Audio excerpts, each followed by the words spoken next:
Hey YouTube, this is Ozark's brother Jerry, and I wanted to start talking about some more controversial issues, e.g. Religion. So I created another channel called Ozark's Torah Minute, and this is it, of course. And what I want to do is just pick, one important thing out of the Parsha and just talk about it a little bit. And the other reason I want to keep it so short is because of the bandwidth around here is atrocious. And I'm not that much of a genius to think of anything too complex, so I thought I'd keep them really short, like 5 minutes. But so this Parsha is Va'etchin, and that is I pleaded. And what Moshe pleaded about is in Deuteronomy 3:23 through 3:27. And I besought Yahweh at that time, saying, O Yahweh Elohim, thou hast begun to show thy servant thy greatness and thy mighty hand. For what else is there in heaven or in earth that can do according to thy works and according to thy might? I pray thee, let me go over and see the good land that is beyond Jordan, that goodly mountain in Lebanon. But Yahweh was wroth with me for your sakes, and would not hear me. And Yahweh said unto me, Let it suffice thee, speak no more unto me of this matter.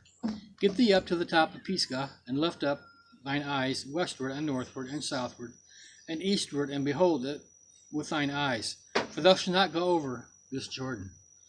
So here Moshe says that it's the people's fault, but part of it is, certainly part of it, and I think most of it, is when the people needed water, and Yahweh told Moshe to go command water out of the rock, but instead he struck it with his rod twice. So this is his punishment. And he didn't say, let me command the people and take them over. He just wanted to go over personally just to see it. So that is the crux of what I want to talk about here. When I was a boy, I used to go to Orland's department store, and they had these signs all over the place.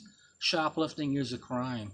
If you get caught shoplifting, you can't be a pharmacist, and they had half a dozen of the job skills there that you couldn't do if you had a police record.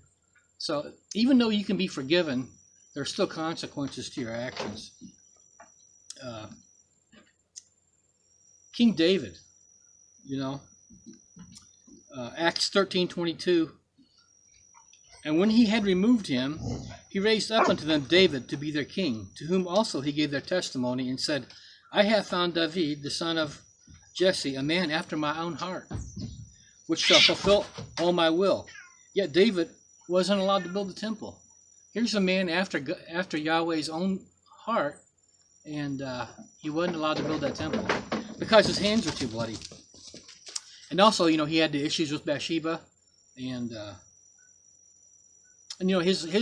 his life was far from perfect, which gives me hope. I just want to enter the kingdom. I don't need to run anything.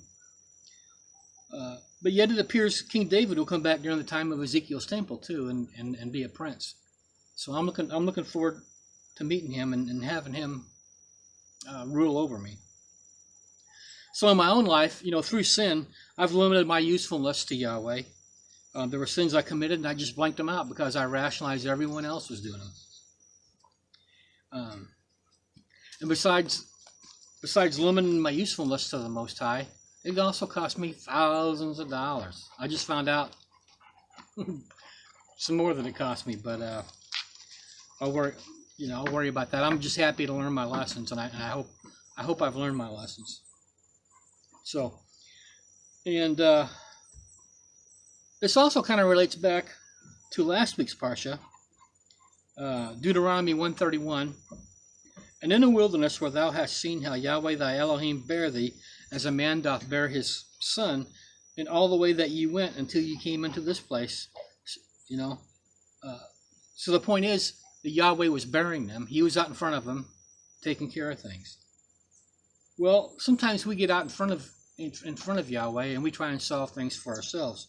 Kind of like Sarah and Abraham did when they used Hagar to build the son. To bear the son, because they didn't know how this was going to come off. So, and I've done that in my life.